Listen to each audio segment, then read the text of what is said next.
इवेंजर्स, अंतिम भ्रम, शक्ति का संग्राम। बहुत सालों बाद जब थॉर और लोकी असगर्ड छोड़ चुके थे और इवेंजर्स बिखर चुके थे, ब्रह्मांड में एक नई और अज्ञात शक्ति ने जन्म लिया। इस शक्ति का नाम था कालास्त्र, जो समय, चेतना और यथार्थ को एक साथ मोड़ सकता था। एक रहस्यमयी ग्रह पर एंटमैन को एक विचित्र ऊर्जा का संकेत मिलता है।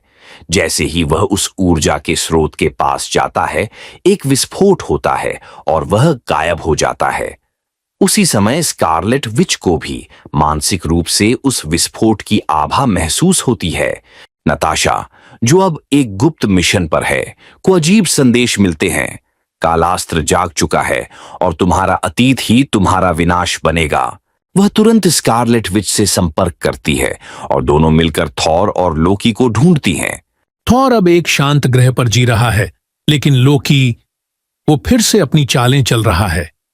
जब टीम थॉर तक पहुंचती है, लोकी वहां पहले से होता है। कालास्त्र को हथियाने की योजना बनाकर थॉर और लोकी में भयंकर युद्ध होता है, बिजली बनाम छल। जैसे ही स्कारलेट विच दोनों को शांत करती है, एंटमैन एक दूसरे आयाम से लौटता है, लेकिन बदल चुका होता है।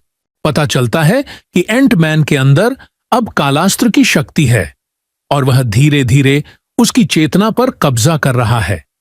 स्कारलेट विच को उसे बचाने के लिए अपने पूरे मानसिक बल का प्रयोग करना होगा।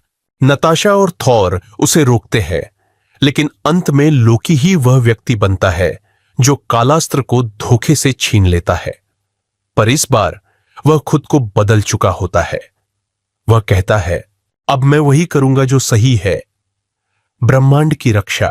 कालास्त्र को नष्ट करने का एकमात्र तरीका है कि कोई एक आत्मा उसमें समा जाए।